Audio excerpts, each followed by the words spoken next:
Agora eu olhei para a luz e estou um pouco cego. Salve, salve, fãs do Flatout! Eu tenho orgulho de ser um deles. Meu nome é Marcos Fozen. Eu sou coordenador geral aqui do MIAL, Museu da Imprensa Automotiva. Esse é mais um episódio do Flatout 56 e hoje vamos falar de Marea Turbo.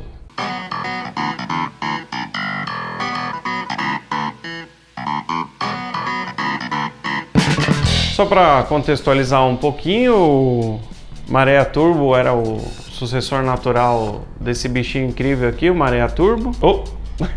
Comecei bem.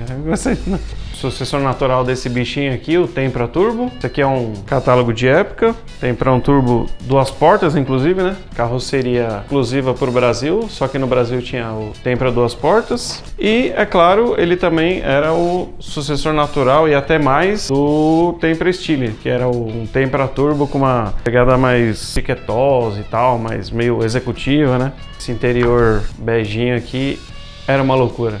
O Marea, ele não foi lançado o turbo junto com o carro. O carro foi lançado no comecinho de 98.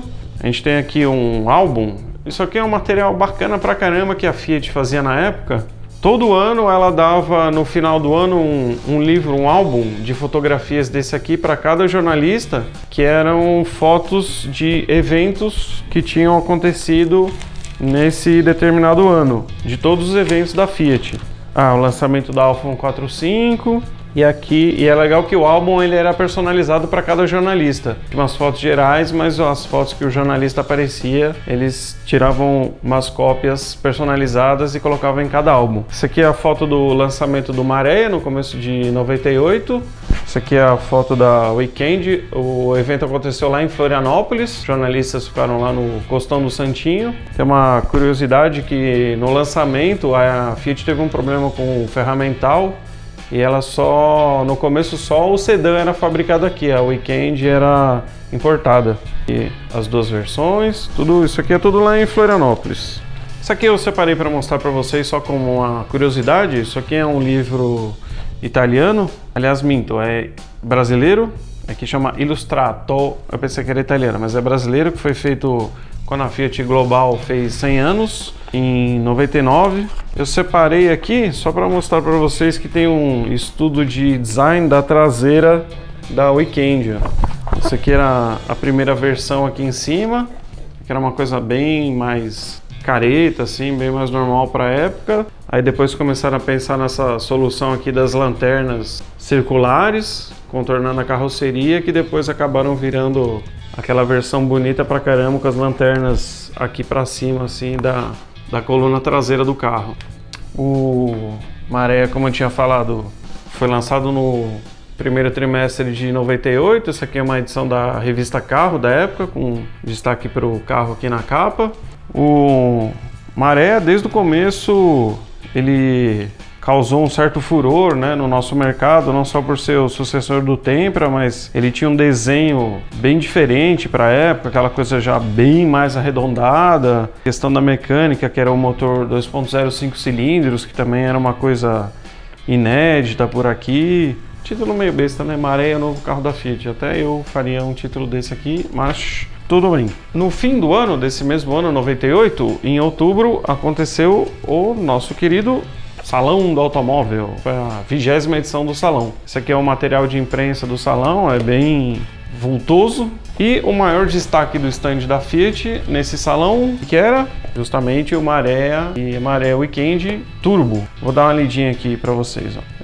Dando continuidade à tradição de tecnologia e inovação que a Fiat Automóveis iniciou com os Fiat Uno, as versões turbinadas do sedã e da Station Wagon, o Marea chegou em breve para ocupar o posto de tops de linha em luxo e performance da família Marea. Eles têm de tudo para agradar o consumidor que busca um carro completo, tanto em termos de equipamentos quanto de desempenho. E, embora definidas como esportivas, as novas versões não deixam de lado o conforto e a segurança que já se tornaram marca registrada da família. Pelo contrário, reforçam esses conceitos ainda mais, ou seja, desde o começo a Fiat já deixou claro que eles eram mais uns substitutos do Tempra Stile do que basicamente do Tempra Turbo, né? Tinha um pouco essa pegada de querer pegar um público mais executivo, o cara que curte BMW, Audi, essas coisas. Sobre especificamente o nosso querido Marea Turbo, o motor era o mesmo, né, das outras versões, o 2.0 5 cilindros, 20 válvulas, só que com o turbo a potência era de nada menos de 182 cavalos a 6.000 RPM. Era apenas e tão somente os carros não só mais potentes, como os mais velozes e os mais rápidos da época, ou seja, tinha a melhor aceleração, a melhor velocidade final e a maior potência entre os carros nacionais. Torque de 27 kg a 2.750 RPM. Se a gente comparar as versões turbo com as SX, LX e HLX, as tradicionais, elas chegavam, né, com motor aspirado a 204 km por hora. O sedã, entrou um Vectra no meio da história aqui, esquece. O sedã turbinado voa até 225 km por hora, ou seja, o aspirado 204 e o turbo 225, isso sempre o sedã. Aceleração de 0 a 100, o Maré aspirado fazia 9.3 e o turbo 7.5, uma diferença bem considerável. Além disso, só os turbo tinham freios ABS de série. Esteticamente, os turbo tinham detalhes só deles, né? Mais significativo, aquelas duas grelhas no capô, rodas de liga leve, 15 polegadas, eram só deles, pneus 195/60 e eram inclusive pneus que era, na época tinha uma classificação que era W, que era a classificação de velocidade, era até pneu para até 270 km por hora. Além, claro, dos emblemas e tal. Internamente, o velocímetro era até 260 por hora, o fundo dos instrumentos era cinza claro, o volante e o pomo do câmbio revestidos de couro perfurado.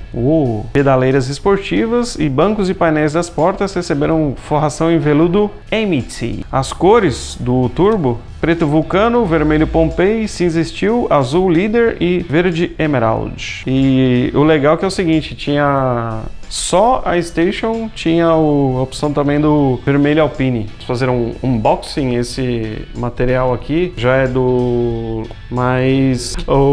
A apresentação do carro foi no Salão de 98, no finalzinho do ano, mas a comercialização mesmo começou só em 99, bem no princípio de 99. Esse material fotográfico aqui é deste período. Temos aqui o sedã azul líder, que é o interior, com aqueles detalhes que a gente tinha falado, né?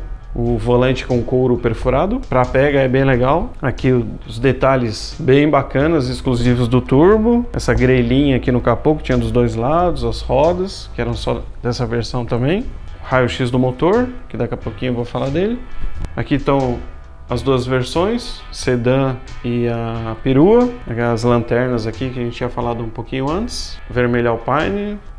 Total Save the Wagons, hein? Imagina você ter uma perua com motor turbo 182 cavalos. E aqui também a perua de frente.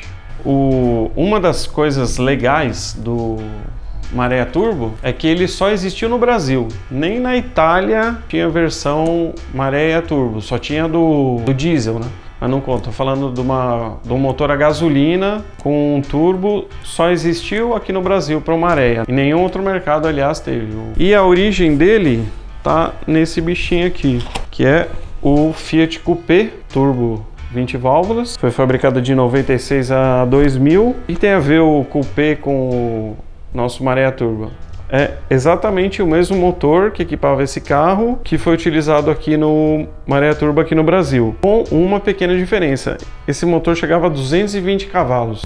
Só que como não existia essa versão turbo esportiva do Maré na Itália, utilizar esse motor com exatamente essa calibração, essa cavalaria, ia exigir uma mudança ainda maior no carro, ainda que aqui ele tinha várias mudanças. Por exemplo, a suspensão ela foi inteira modificada, as molas eram mais firmes, os amortecedores eram mais firmes, o próprio motor, a biela era reforçada, a pistão era reforçado, o turbo era um Garrett, né? Tinha um lance interessante que as válvulas de escape eram refrigeradas a sódio, umas maluquices assim.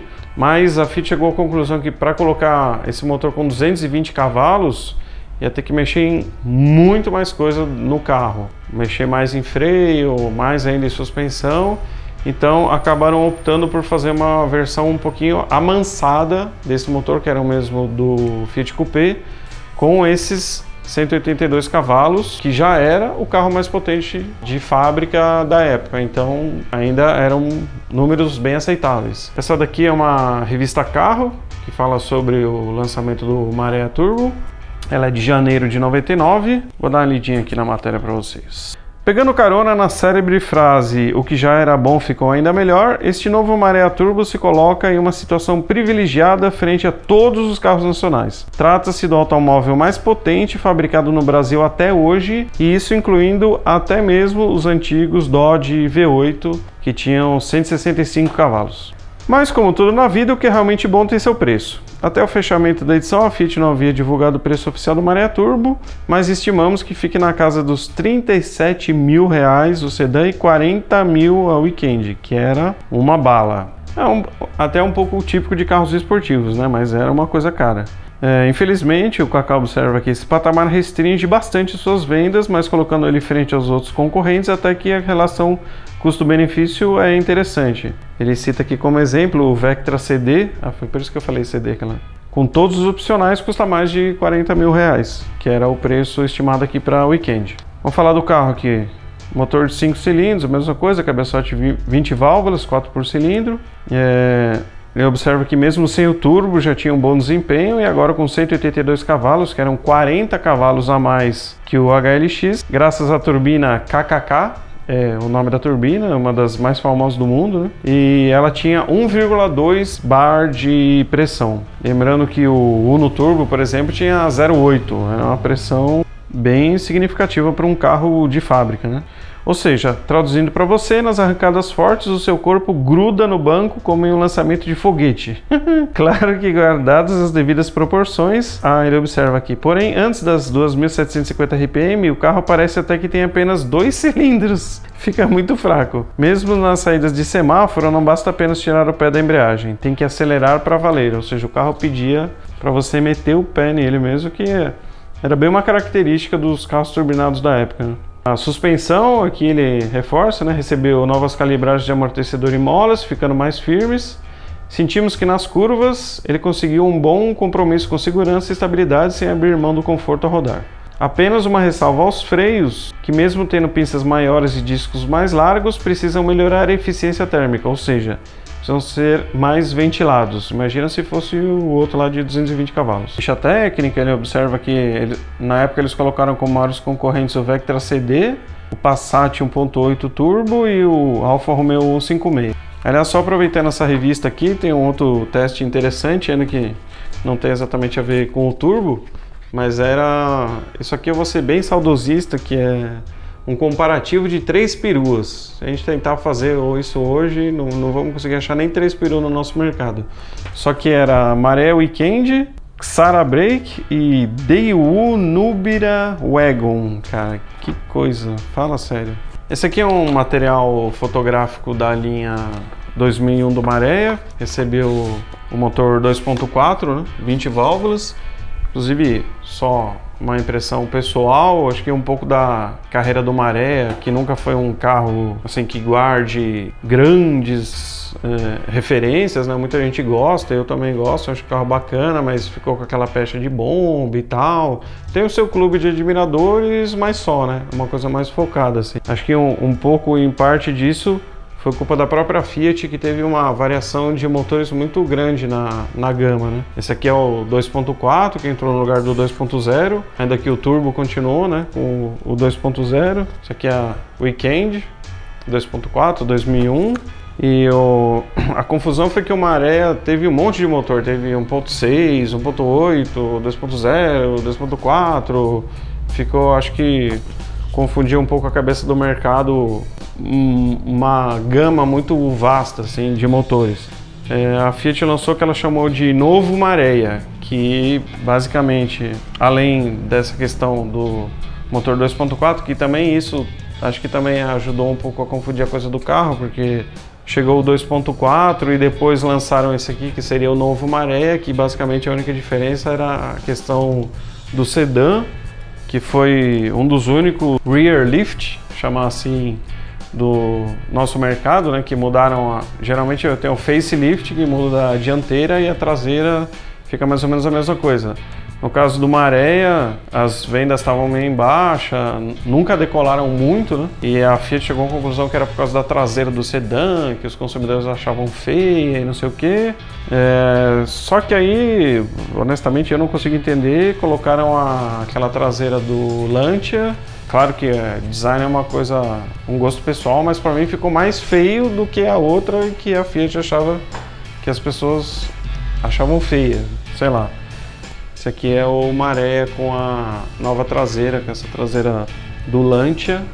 Temos aqui também uma revista Carro, essa aqui é de junho de 2001, também falando sobre essa nova traseira do Marea.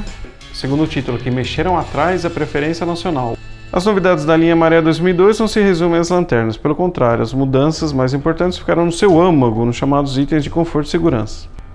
Incorporou sistemas eletrônicos de dirigibilidade, eu tenho problemas com essa palavra, como alerta sonoro de velocidade programada, Follow Me Home também, colocar vidros elétricos com on-touch, pequenos detalhes normais até passando de uma linha para outra. E foi isso, o turbo continuou com a mesma mecânica, tudo igual, mas infelizmente o desempenho de vendas jamais chegou a níveis desejados ou imaginados pela Fiat. Só para vocês terem uma ideia, 2006, que foi o último ano, foram vendidas 20 unidades do Marea Turbo, isso somando o sedã e a Wagon. Um carro muito bacana que acho que já está ganhando também um status de neocolecionável, inclusive difícil achar um em bom estado, né? Ainda mais o turbo. Essa foi a história desse carro nacional bacana pra caramba, Marea Turbo. A gente contou essa história por meio desses materiais aqui do acervo do MIAL, Museu da Imprensa Automotiva. Se você quiser vir aqui ao museu, conhecê-los pessoalmente, dar uma folheada, ler com um pouco mais de detalhes, está convidado. Só conferir os dias e horários de funcionamento do museu lá no nosso site ou no nosso Instagram, Facebook. Geralmente é sempre final de semana e feriados. E aproveito e convido você também para assistir o novo episódio do Flatout 56, o próximo, onde vamos falar do Chevrolet Omega, outra lenda aqui do nosso mercado. Valeu!